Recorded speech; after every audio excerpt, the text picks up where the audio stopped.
evening and welcome back to Tech Tonight. Coming up tonight, Campus Kitchen reaches a huge milestone. And forgetting your Hokie Pee is no longer a problem in dorm rooms. Find out the details next. On October 4th, the Campus Kitchen program at Virginia Tech reached a milestone of 100,000 pounds of food redirected from the campus's dining services. This amount of food is equal to 25 cars, 15 elephants, 8 airplanes, or 3 garbage trucks. Campus Kitchen is a volunteer program through VT Engage that launched in 2015. Volunteers take quality surplus food from West End and D2 and deliver it to food banks in Radford, Christiansburg, and Floyd. Campus Kitchen also works with New River Valley's Agency of Aging's Meals on Wheels initiative, which provides dry, nutritious meals to those with limitations, hindering them from traveling to food banks. To get involved in fighting local food insecurity, students can join Campus Kitchen by signing up to host a dry meal event or for a dining hall delivery shift through the VT Engage website. Forgot your Hokie Pee? No worries, a new app can help you out. Virginia Tech recently announced the creation of an app designed to allow on-campus students to open their dorm rooms with their smartphone in the event they forget their Hokie Pee. The application is another move implemented to help make campus lockouts more efficient. Tech has already transitioned away from keys to Hokie passports as a gateway of entry, with the first full year happening last year. Currently, the keys remain only to access the mailboxes that are available in the AJ and Newman residence halls. The hope is that with this new piece of technology, the number of lockouts, especially as it relates to contacting a member of housing and residence life, will go down significantly. The new app is now available via both Google Play and the Apple Store. Students who want to find the app can search CBORD Mobile ID for CS Gold, where they will be given further instructions to install and use the app. Any additional customer support can be done by contacting Access Hokie Passport at vt.edu or paying a visit to the Student Services Center. Virginia Tech Mail Services has just released a new, secure way for students to conveniently get their packages. 700 to 1,000 packages are processed every day by Virginia Tech Mail Services and are delivered to Owens for student pickup. However, new smart lockers located in residential areas will soon replace this system. Mail Services will scan the package, find the student's name, and load the locker. The student is then immediately notified that their package is available for pickup at any time. Residents of the Oak Lane community are the first to try these new lockers.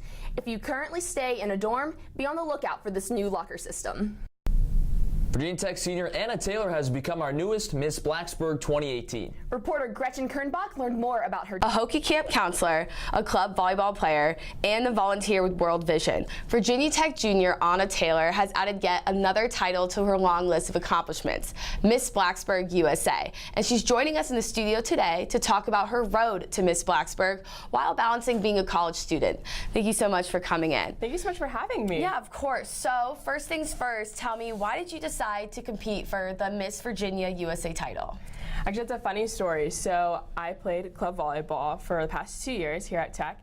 And this past February, I blew my knee out. I tore my cartilage. And so in rehab, I was told I'm not going to be able to play until January. So me being the woman that I am, I was like, okay, I can't do this. And I didn't want to keep on telling myself a list of things that I can't do, because for anyone, that's just not good.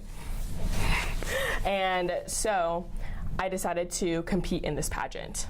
So that's one of the primary reasons why, along with Ashley Volrath, who is the current Miss Virginia USA, went to Virginia Tech, and I was so inspired by her journey that it prompted me to really look into this pageant. And how is this system different from other pageant systems? So one thing is that it has a swimsuit competition, which is a very big area of debate right now within the America system, but the USA system still has that, which I think is actually really cool. And also a lot of systems have charities with that are linked with it, and even though the USA system also has charities linked with it, with their each individual contestant, they really push for us to be within the communities doing our own things and really support us as contestants, not just tell us to go do it, they really support us in that. So I think that's a really big difference between USA system and a lot of different systems. Yes, and so those organizations that the Miss Virginia USA competition highlight, what is your platform? My platform is World Vision, which is a Christian humanitarian organization that aids in helping and sponsoring orphans and rebuilding their communities. And how did you get involved in that? So my family has has sponsored kids for the past 20 years. So when my parents had their first child, so I'm the youngest of 4, just to give some context. When my parents had their first child, they sponsored a kid. They had their second child, they sponsored a child. So it's been part of my family for years, and now I am a sponsor of a little boy named Trust from Zimbabwe, which is really, really awesome. He's really cute. So that has been my connection with World Vision, and next weekend I'm actually going and volunteering at a Big Daddy Weave concert in Lynchburg for World Vision. And what is it like being a college student throughout this entire process? Like, how has being a Hokie helped you through this entire pageant life? It's been so incredible. I was really stressed and really worried just because being a college student is hard in and of itself. Like, not adding on anything else, just being a college student is hard. But my roommates and just the Hokie Nation has just supported me in always putting awesome comments under my photos, and my house has just been so supportive, like, with it all, and just really encouraging me to be my best, getting sleep, getting rest, and doing what needs to be done, and not always forcing me to do X, Y, and Z. And you're an H&FE major here at Virginia Tech, so what are your career aspirations to base off of that? I want to be a pediatric physician's assistant. So I would really, really love to go overseas and start my own orphanage, and then be the head medical PA within that orphanage.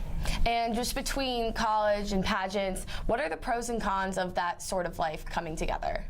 Pros, it's a lot of fun, it's very busy, and luckily when you're a college student, you can kind of handle it. You're like, oh, it's okay, I'm getting a lack of sleep, it's fine. And I would say that's a pro because it's just been a lot of fun amidst the busyness.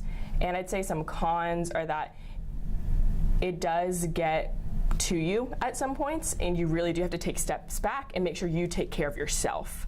If you don't take care of yourself through the process, just through and through, you're not going to do well within the pageant and within school. So I'd say that's like a con, but there's way more pros, I think, than cons. And so now, what is next for you? What's the next step in this competition?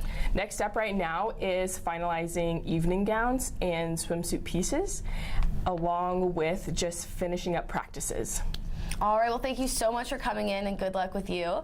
So to keep up to date with Anna Taylor, follow her on social media. Thank you so much for watching. Well, Camden, I think it's great that Anna is representing an organization that she's been a part of with her family going back 20 years now. Is there anything like that you'd like to do, something like what she's doing, representing a great cause? If you had that opportunity, what comes to mind in terms of what you would do and who you'd represent?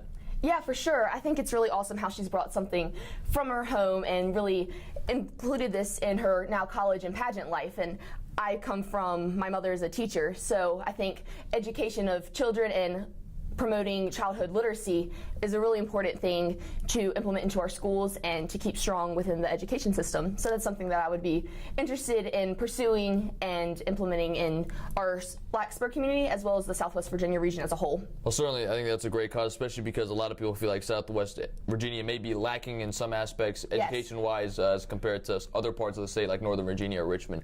But let's go back now over to Alan, who's over at campus to talk about the 2020 ring premiere. Alan? Good evening. I'm Alan Varnashung with your latest entertainment on campus. The 2020 class ring was premiered last week in Purvis Hall. After the premiere, fireworks were released in honor of the celebration. Juniors can now order their class ring in Squires until November 30th. The class ring symbolizes the transition from junior to senior year. Juniors that have 60 credit hours are able to purchase the ring. However, if you do not want to buy the ring in person, you must get permission from the Alumni Association to purchase the ring online. This is a time-honored tradition in Virginia Tech, so class of 2021, be on the lookout for your premiere next year. If you cannot afford the ring right now, many thrift shopping opportunities are happening on campus. Tech Tonight reporter Denasia Deneville has details for you.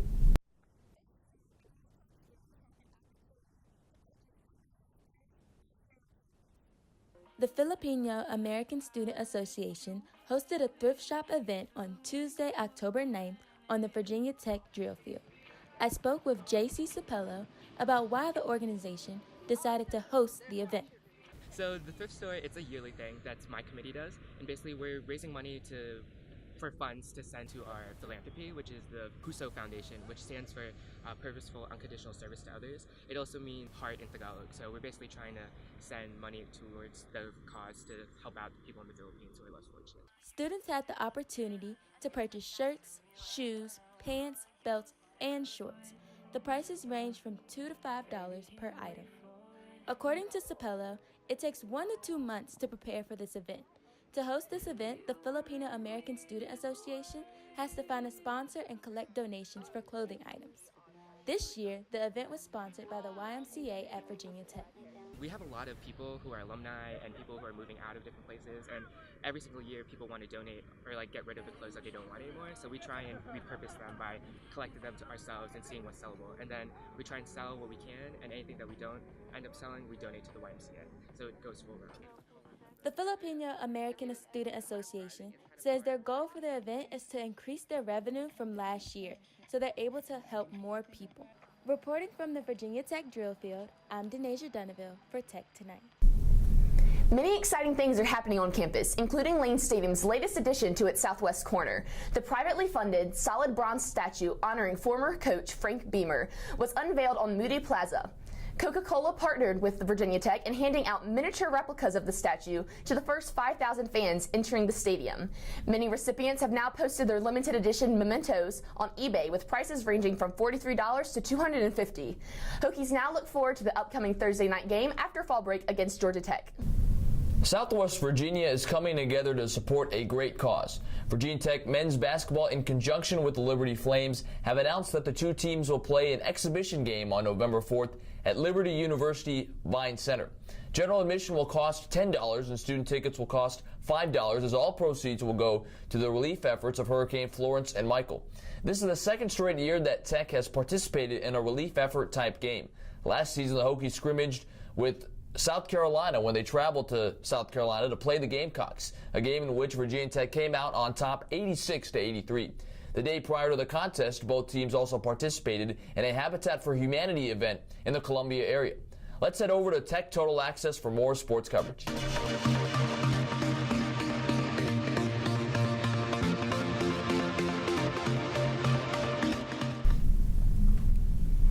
Welcome to the first episode of Tech Total Access. I am Adit Mahmood. And I am Zach Nur.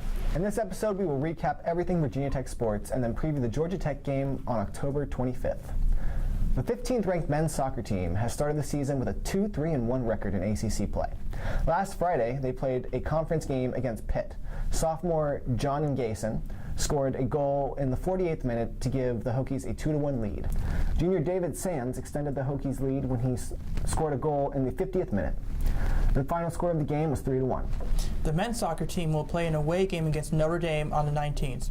The women's soccer team is playing well at home, going 5-1-2 during the season. Last Saturday, the Hokies played third-ranked North Carolina at Thompson Field.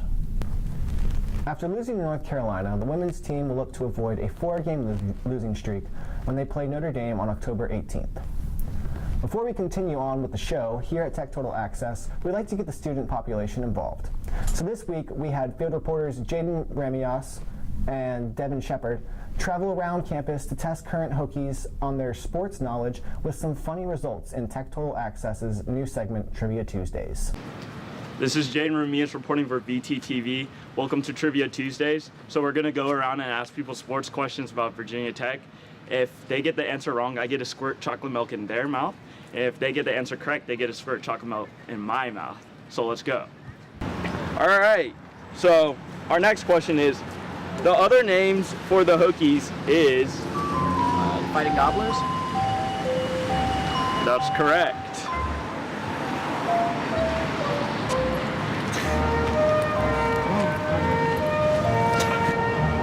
So our next contestant, how many games did the Hokies win in Beamer's first season? 7. That is incorrect.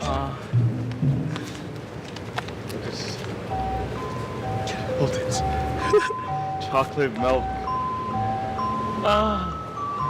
Okay, so our next question is, who was Tech's opponent the first time they played on ESPN? UVA.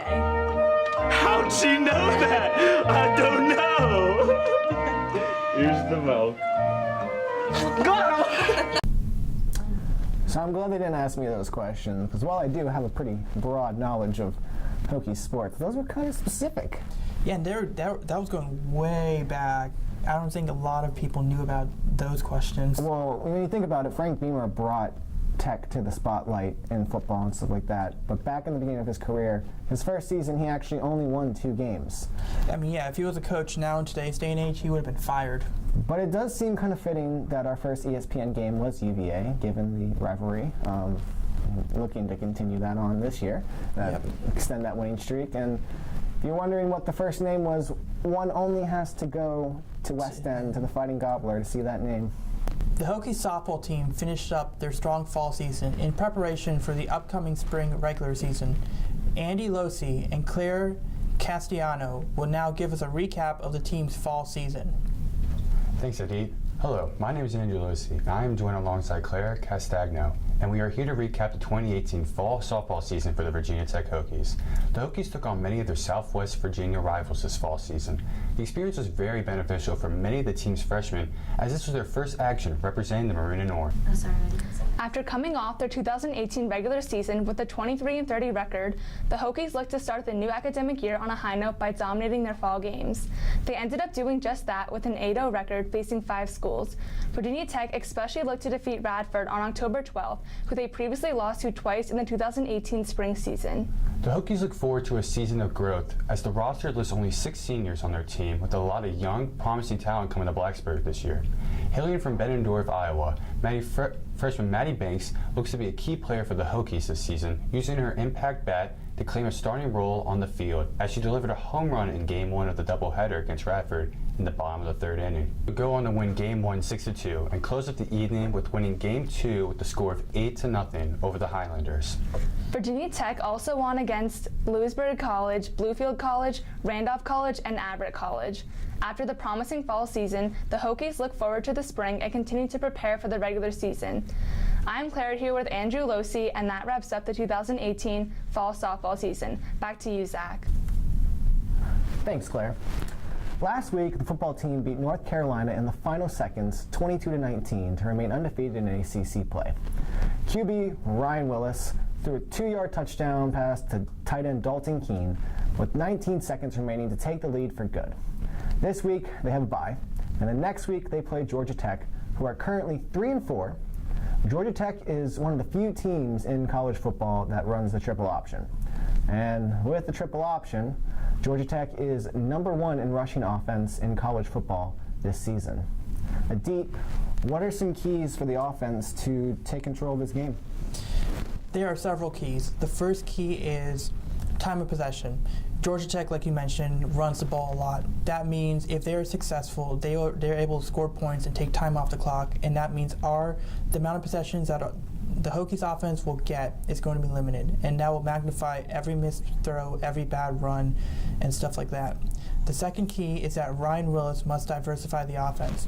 If you remember the game against North Carolina, Ryan Willis stared down wide receiver Damon Hazelton most of the time in the first half, and that stalled our offense.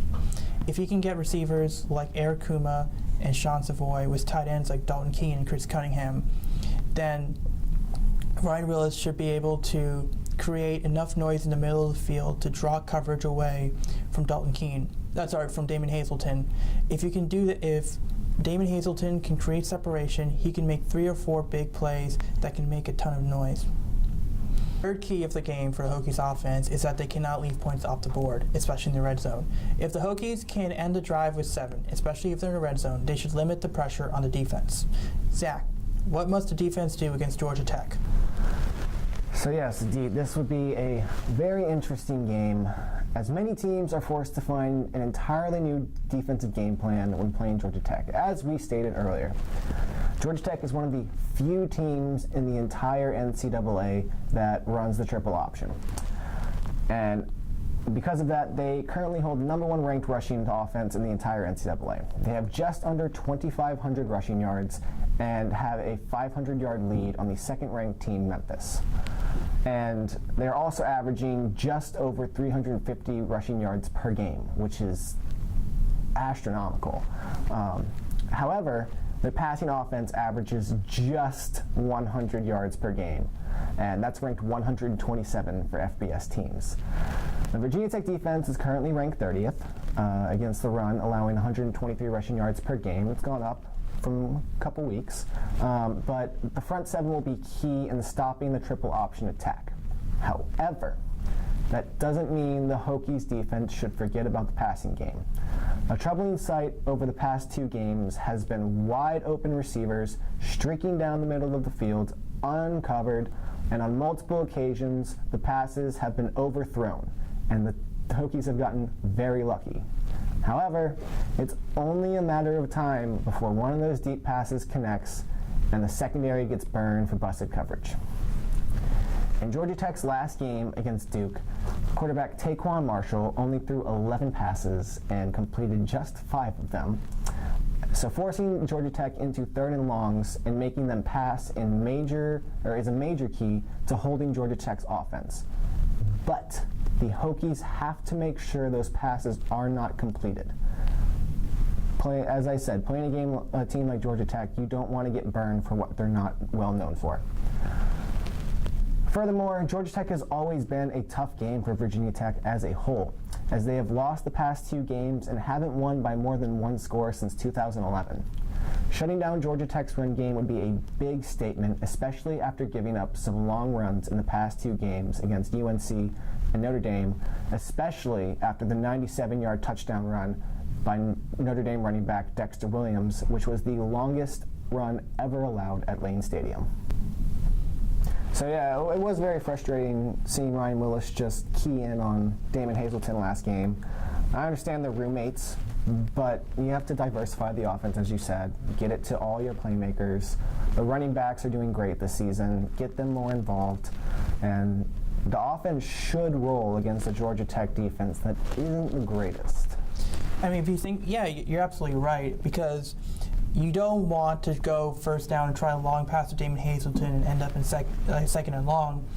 It doesn't matter. Like it's not a marathon. It's not a sprint, but it's a marathon. Like if you can make it 2nd and 5 with a 5-yard pass to Sean Savoy or an Eric Kuma 7-yard pass, it helps. And like I said, given the fact that time possession is going to be key, I think high percentage passes to the offense is going to be absolutely massive. And I did see something on Pro Football Focus today that Eric Kuma is in the top 10 for catching contested passes. So it's not like we have a one-trick pony in Damon Hazelton and then there's a huge drop-off. We have the wide receiver talent.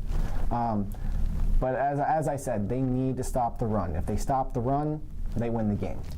Dylan Rivers a couple years ago, or maybe a year ago, was one of our prize recruits. And this year, it's going to be up to him to analyze the defense and make sure that either the quarterback or the running back isn't left uncovered. You got to cover up all the holes. You don't want to make your defense Swiss cheese. Exactly. So I say the Hokies shut down the run game, and they find some offensive competence, and they win the game 21-10 in a good crowd at Lane Stadium. I think I think you're right on that front. I think Virginia Tech wins, but they barely win. I think it's going to be similar to UNC, but not as much of a heart rate raiser. I think 27-24 Virginia Tech. So that's all for the show. I'm Adib Mahmood. And I am Zachary Nair. Go Hokies. Go Hokies.